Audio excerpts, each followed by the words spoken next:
How did you get that footage of Diddy? I figured most journalists would not disclose their sources. If Sean Combs watches this, what do you think he's going to feel? Like, wow, this is amazing. I think he's going to say this is the best documentary I've seen in a long time. My favorite villain? I kind of like Diddy. There are no misconceptions about it. President Bieber. Yeah. Yo, what's up? Like, I'm calling you, ain't answering. Yeah, that was a little. That was weird, that was crazy. That was weird. They did not run through Bieber. There was. Why you not answering your phone like y'all? One person who was always anti-Diddy and was always speaking about Diddy as a problematic person was 50 Cent. And it turns out that it's just been announced that he's created a docu-series on Netflix. I can't wait to see this. The other end of that, every person who has tried to speak out about this, who has tried to speak out about the industry, the type of people that are controlling. For years, the industry ignored the warning signs, awkward moments were laughed off, uncomfortable clips turned into viral jokes, and serious concerns quietly swept aside. But now, with 50 Cent revisiting the story in his latest documentary, everything is being looked at again, every detail. Every moment that once went unnoticed. At the center of it all are Diddy, a powerful figure known for shaping careers, and Justin Bieber, a young star who entered that world before he was truly ready. This isn't just a story, it's a deeper look at how power, silence, and influence can keep the truth hidden for years. For years. What's going on with you guys? Are you working together? I'm not. I mean, I think that we've become friends in a strange way, you know? Like Robin Big. Yeah, it's like, exactly. I'm Big and you're Robin. Yeah. No, I mean, to a lot of us, he's like a little brother. You know what I'm saying? He's not afraid to call and ask for advice. He's somebody that, in the industry-wise, the record industry is a strong family, and he's somebody that, you know, we definitely have our arms around, and we want to protect him because he's such genuinely a nice person. Besides his talent, you know what I'm saying? He's one of the greatest kids that you could ever know. Justin,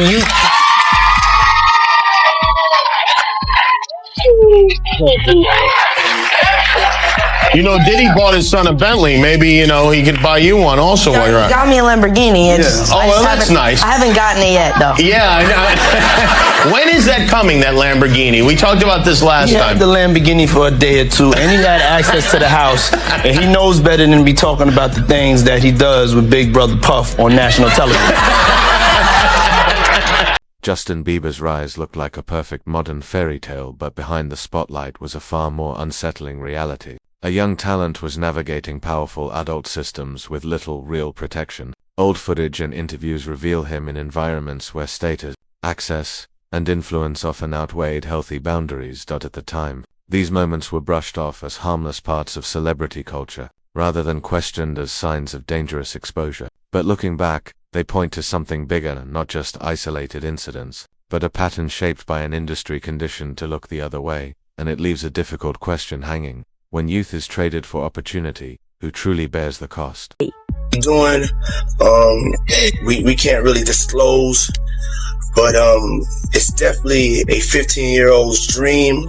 When he signed to Usher, I had legal guardianship of Usher when you know he did his first album. I did Usher's first album.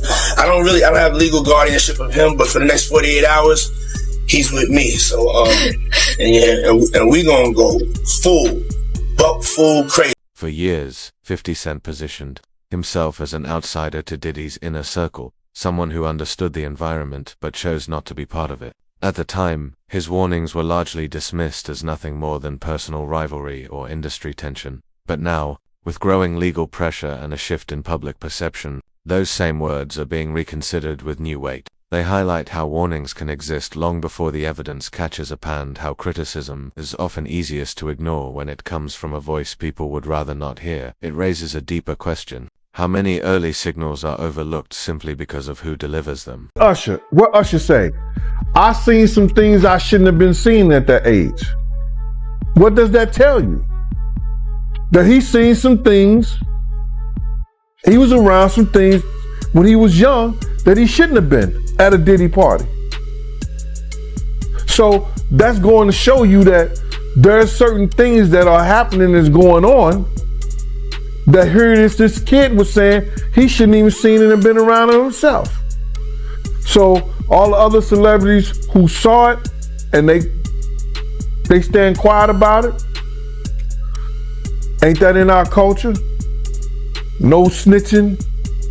And I felt a certain way when Usher got on Shay Shay, and I don't mean to mention other people's platforms, but he got on Shay Shay and he mentioned how great and how good Puff taught him and everything.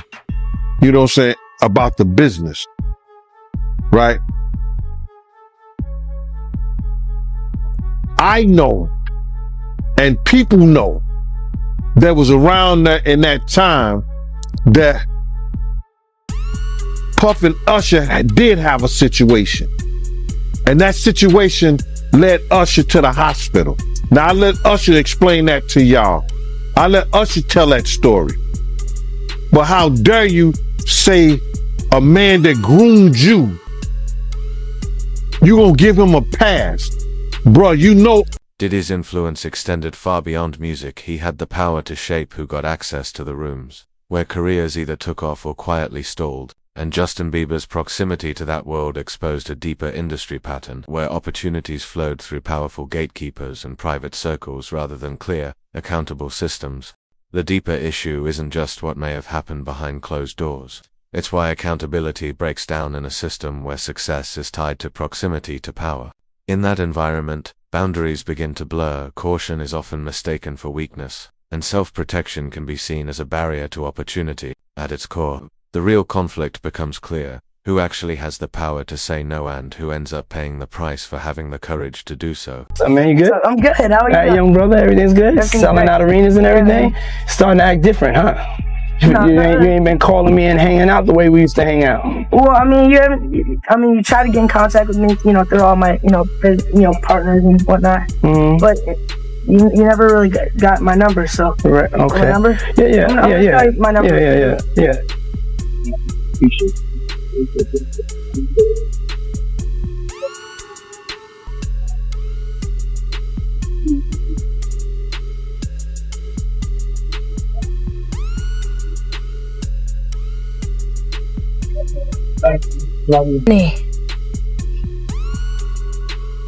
Is this real life?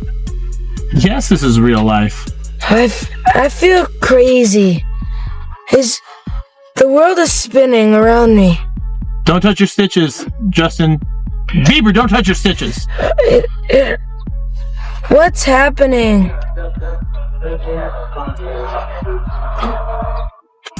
No. Bieber, stop. You have 4 eyes. I have 2. We can't really disclose, but it's definitely a 15-year-old's dream. When he signed to Usher, I had legal guardianship of Usher when he did his first album. I did Usher's first album. I don't have legal guardianship of him, but for the next 48 hours, he's with me. So and we gonna go full crazy. The leaked video of Justin Bieber partying with P. Diddy has just emerged, and it looks horrifying. Bieber was not in his right state of mind. Here's the video. Oh, he's bad boy now. Look at that. Whoa, look at that. It's your icon alert. Look at that. It's called. Does that look normal to you guys? What's going on here? He gets down on his knees, starts drinking. Diddy right there. Look at his eyes.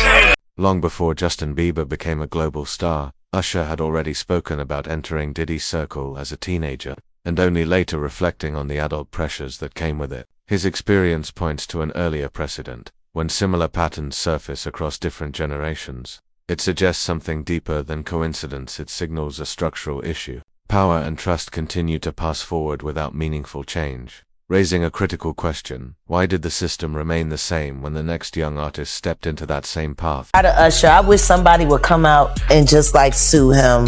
We need Usher. No, we do. We need a victim to come out and be honest about him, because what I'm realizing is that he's gonna fake the funk until the victim, man. He's just gonna keep on sucking the devil's.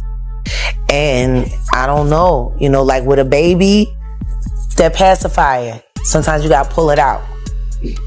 You know what I'm saying? And take it away, right? When the babies used to sucking on the pacifier. That motherfucker gonna keep sucking on that shit until you do what? Till you take it out the mouth. Now it's gonna scream and holler,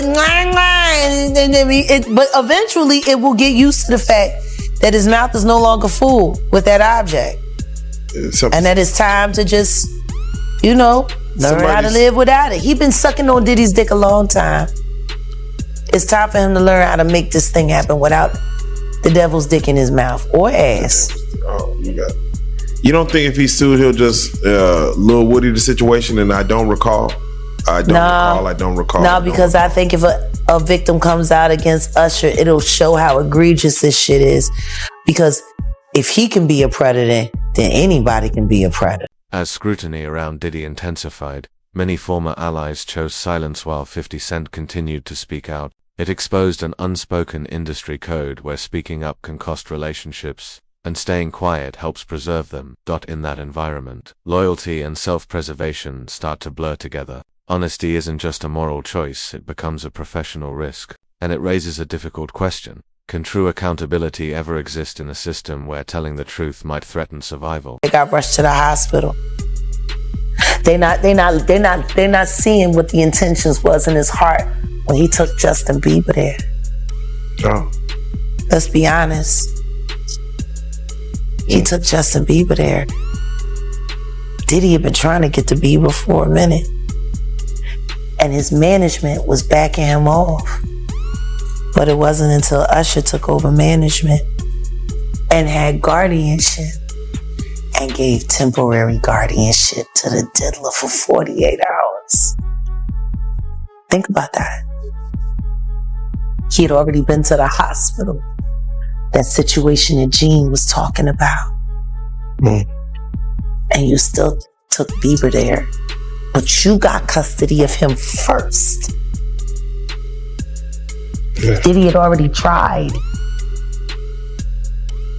They wouldn't let him. Actually, someone made reference to the fact that Diddy trying to get at Bieber the way he was trying to get at Bieber was looking a little predatory. And then Usher came in and discovered it and managed him and got custody of him and promised to look after him. And then he sent him to the diddler. Does that sound like a good guy? It's horrible. Does that sound like a good guy? Now that we know what Diddy's really like. What kind of fucking asshole do you gotta be to take another boy, another talented boy, and put him in your place so it ain't gotta